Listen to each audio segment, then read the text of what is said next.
ഇന്ന് നമ്മൾ ചെയ്യാൻ പോകുന്നത് ബേക്കിംഗ് സോഡയും ബേക്കിംഗ് പൗഡറും ഈസ്റ്റും ഒന്നും ചേർക്കാതെ ചെയ്യുന്ന അപ്പത്തിൻ്റെ റെസിപ്പിയാണ്. ഇതൊന്നും ചേർക്കാതെ തന്നെ നമുക്കിതുപോലെ അടിപൊളിയായിട്ടുള്ള അപ്പം ഉണ്ടാക്കിയെടുക്കാം. അപ്പോൾ നമുക്ക് നോക്കാം അതെങ്ങനെയാണ് ചെയ്യുന്നതെന്ന്. ഈ അപ്പം തയ്യാറാക്കാൻ വേണ്ടിയിട്ട് നമുക്കിതിലേക്ക് ആവശ്യമുള്ളത് തേങ്ങാവെള്ളമാണ്. ഞാനിപ്പോൾ ഇവിടെ ഒരു തേങ്ങയുടെ വെള്ളമാണ് എടുത്തത്. അതിലേക്ക് 1 ടേബിൾ സ്പൂൺ പഞ്ചസാര ഇട്ട് കൊടുത്തിട്ടുണ്ട്. ഇത് നന്നായിട്ടൊന്ന് മിക്സ് ചെയ്തിട്ട് ഇത് നമുക്കൊരു 10 മണിക്കൂർ ഇതൊന്ന് മാറ്റി വെക്കണം. 8-10 മണിക്കൂർ ഇതൊന്ന് മാറ്റി വെക്കാം. അപ്പോഴേക്കും ഇത് പുളിച്ച് വരും. 10 മണിക്കൂറൊക്കെ ആകുമ്പോഴത്തേക്കും ഈ പഞ്ചസാര ഇതിലിട്ട് വെച്ചതുകൊണ്ട് ഇത് നന്നായിട്ടൊന്ന് പുളിച്ച് വരും. അപ്പോൾ നമ്മൾ ബേക്കിംഗ് സോഡയ്ക്കും ബേക്കിംഗ് പൗഡറിനും ഈസ്റ്റിനും ഒക്കെ പകരമായിട്ട് ഈ ഒരു തേങ്ങാവെള്ളമാണ് ഇതിലേക്ക് യൂസ് ചെയ്യുന്നത്. ഇനി നമുക്കിതൊരു 10 മണിക്കൂർ ഇതൊന്ന് മാറ്റി വെക്കാം. ഇതൊന്ന് അടച്ചു വെച്ചതൊന്ന് മാറ്റി വെക്കാം. ഇനി നമുക്ക് വേണ്ടത് പച്ചരിയാണ്. 3 കപ്പ് പച്ചരിയാണ് ഞാനിപ്പോൾ ഇവിടെ എടുക്കുന്നത്. 3 കപ്പ് പച്ചരി നന്നായിട്ട് കഴുകി വൃത്തിയാക്കിയതിന് ശേഷം ഒരു 4-5 മണിക്കൂർ ഇതൊന്ന് വെള്ളത്തിലിട്ട് കുതിർക്കാൻ വേണ്ടി വെക്കണം. ഞാനിപ്പോൾ ഈ പച്ചരി നന്നായിട്ട് കഴുകി വൃത്തിയാക്കി എടുത്തിട്ടുണ്ട്. ഇനി നമുക്കിതൊരു 5 മണിക്കൂർ ഇതൊന്ന് അടച്ചു വെച്ച് മാറ്റി വെക്കാം. ഇപ്പോൾ പച്ചരി കുതിർത്ത് വെച്ചിട്ട് 6 മണിക്കൂർ ആയിട്ടുണ്ട്. ഇനി നമുക്ക് ഈ പച്ചരി ഒന്ന് അരച്ചെടുക്കാം. ആദ്യം നമുക്ക് പകുതി പച്ചരി ഇതുപോലുള്ളൊരു മിക്സിയുടെ ജാറിലേക്ക് ഇട്ട് കൊടുക്കാം. ആദ്യം നമുക്ക് പകുതി അരച്ചെടുക്കാം. 2 ബാച്ചായിട്ടാണ് ഞാനിപ്പോൾ ഇവിടെ അരച്ചെടുക്കുന്നത്. ഇതിലേക്ക് ഞാൻ 1 കപ്പ് വെള്ളം ഒഴിച്ചു കൊടുത്തിട്ടുണ്ട്. 1/2 കപ്പും കൂടെ ഒഴിച്ചു കൊടുത്തിട്ടുണ്ട് കേട്ടോ. ഇനി ഇത് നന്നായിട്ടൊന്ന് അരച്ചെടുക്കാം. അപ്പോൾ ഇതാ ഞാൻ ഈ ഒരു രീതിയിൽ ഇവിടെ അരച്ചെടുത്തിട്ടുണ്ട്. ഇനി നമുക്കിതൊരു പാത്രത്തിലേക്ക് മാറ്റി കൊടുക്കാം. ഇനി ബാക്കിയുള്ള പച്ചരിയും കൂടെ ഒന്ന് അരച്ചെടുക്കാം. ബാക്കിയുള്ള പച്ചരി മൊത്തമായിട്ട് ഞാൻ ഇതിലേക്ക് ഇട്ട് കൊടുത്തിട്ടുണ്ട്. ഇനി ഇതിലേക്ക് തേങ്ങ ചിരകിയത് ചേർത്ത് കൊടുക്കണം. ഞാനിപ്പോൾ ഇവിടെ 1 തേങ്ങയുടെ പകുതിയാണ് ഇതിലേക്ക് ചേർത്ത് കൊടുക്കുന്നത്. 1 മുറി തേങ്ങയൊക്കെ മതിയാകും കേട്ടോ. ഇനി ഇതിലേക്ക് 1/4 കപ്പ് ചോറാണ് ഞാനിവിടെ ചേർക്കുന്നത്. ഏത് ചോറ് വേണമെങ്കിലും നമുക്ക് എടുക്കാം. ഞാനിപ്പോൾ ഇവിടെ മട്ടരിയുടെ ചോറാണ് എടുത്തത്. നമ്മുടെ കയ്യിൽ ഏത് ചോറാണോ ഉള്ളത് അതിട്ട് കൊടുക്കാം.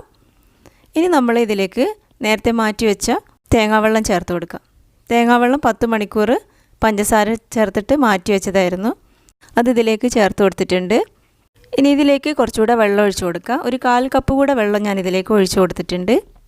ഇനി നമുക്കിതിലേക്ക് ആവശ്യത്തിനുള്ള ഉപ്പ് ചേർത്ത് കൊടുക്കുക. നമ്മളിപ്പോൾ ഉപ്പ് ചേർക്കുന്നതുകൊണ്ട് നമ്മളിത് തയ്യാറാക്കിയെടുക്കുന്ന സമയത്ത് ഉപ്പ് ചേർക്കേണ്ട ആവശ്യമില്ല കേട്ടോ.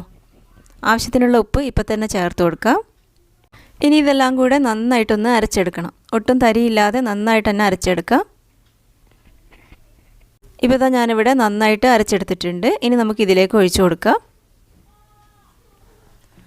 എന്നിട്ടിത് നന്നായിട്ടൊന്ന് മിക്സ് ചെയ്യണം. ഇതുപോലെ ഒരു സ്പൂൺ ഉപയോഗിച്ചിട്ട് നല്ലപോലെ തന്നെ മിക്സ് ചെയ്യാം. നമ്മൾ തേങ്ങയും ചോറും തേങ്ങാവെള്ളമൊക്കെ ഒരു ബാച്ചിലല്ലേ ചേർത്തിട്ടുള്ളൂ. അതൊക്കെ എല്ലായിടത്തും നിർത്തുന്ന രീതിയിൽ നന്നായിട്ട് തന്നെ ഒന്ന് മിക്സ് ചെയ്ത് കൊടുക്കാം. ഇപ്പോൾ ഇതാ ഈ ഒരു കൺസിസ്റ്റൻസിയാണ് ഇതിന് വേണ്ടത്. ഇനി നമുക്കിതിലേക്ക് 1 ടേബിൾ സ്പൂൺ പഞ്ചസാര ഇട്ട് കൊടുക്കാം. പഞ്ചസാരയൊക്കെ നന്നായിട്ട് ഇതിൽ അലിഞ്ഞ് ചേരുന്നവരെ നമ്മൾ ഇതുപോലൊന്ന് മിക്സ് ചെയ്ത് കൊടുക്കാം. ഇനി നമ്മളിത് അടച്ച് വെച്ചിട്ട് ഒരു 10 മണിക്കൂർ ഇതൊന്ന് മാറ്റി വെക്കണം. നമ്മൾ രാത്രിയൊക്കെ ഇതുപോലെ ചെയ്ത് വെച്ചിട്ടുണ്ടെങ്കിൽ നമുക്ക് രാവിലെ ബ്രേക്ക്ഫാസ്റ്റിന് വേണ്ടിയിട്ട് എടുക്കാം.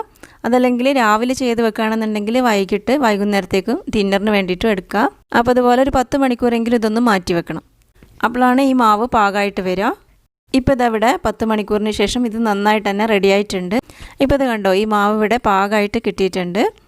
നമുക്ക് അപ്പം ഉണ്ടാക്കിയെടുക്കാനുള്ള പാകത്തിന് ഈ മാവ് റെഡിയായിട്ട് കിട്ടിയിട്ടുണ്ട്. ഇനി ഇത് നമുക്ക് നന്നായിട്ടൊന്ന് ഇളക്കി കൊടുത്തതിന് ശേഷം അപ്പം ഉണ്ടാക്കിയെടുക്കാം. ഇനി ഒരു അപ്പച്ചട്ടി വെച്ച് ചൂടാക്കിയിട്ട് അതിലേക്ക് മാവ് ഒഴിച്ചു കൊടുക്കാം. പിന്നെ നമ്മൾ അപ്പച്ചട്ടി ചൂടാക്കുമ്പോൾ ഒരുപാട് അങ്ങ് ചൂടാക്കരുത് കേട്ടോ. ഒരുപാട് ചൂടാക്കിയിട്ടുണ്ടെങ്കിൽ നമ്മളിത് ചുറ്റിച്ചെടുക്കുമ്പോൾ സൈഡിൽ നിന്നൊക്കെ വിട്ടുപോരും. അപ്പോൾ അതൊന്ന് ശ്രദ്ധിക്കാം. അപ്പച്ചട്ടിയുടെ ചൂടൊന്ന് അഡ്ജസ്റ്റ് ചെയ്ത് വെക്കാം. അപ്പോഴാണ് നമുക്ക് ശരിക്കും അപ്പം ചുട്ടെടുക്കാൻ പറ്റുള്ളൂ. കുറച്ച് സമയം ഇതുപോലെ ഒന്ന് അടച്ച് വെക്കാം. ഇപ്പോൾ നമ്മുടെ അപ്പം ഇവിടെ റെഡി ആയിട്ടുണ്ട്.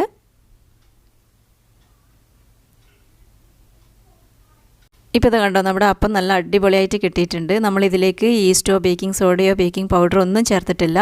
നല്ല ഹോൾസൊക്കെ വന്നിട്ട് അടിപൊളിയായിട്ട് കിട്ടിയിട്ടുണ്ട്. ബാക്കിയുള്ളതെല്ലാം ഇതുപോലെ തന്നെ ചെയ്തെടുക്കാം. പിന്നെ നമുക്ക് ഈ അപ്പം മുട്ടക്കറിയുടെ കൂടെയും വെജിറ്റബിൾ കുറുമയുടെ കൂടെയൊക്കെ നല്ല കോമ്പിനേഷനാണ് കേട്ടോ. വെജിറ്റബിൾ കുറുമയുടെ ഒക്കെ വീഡിയോ ഞാൻ ചെയ്തിട്ടുണ്ട്. അതിൻ്റെ ലിങ്ക് ഞാൻ ഡിസ്ക്രിപ്ഷൻ ബോക്സിൽ കൊടുക്കാം. അപ്പോൾ ഈ അപ്പം എല്ലാവരും ഒന്ന് ട്രൈ ചെയ്ത് നോക്കുക. അപ്പോൾ നിങ്ങൾക്ക് വീഡിയോ ഇഷ്ടമായെങ്കിൽ ലൈക്ക് ചെയ്യാനും ഷെയർ ചെയ്യാനും സബ്സ്ക്രൈബ് ചെയ്യാനും മറക്കരുത് കേട്ടോ. താങ്ക്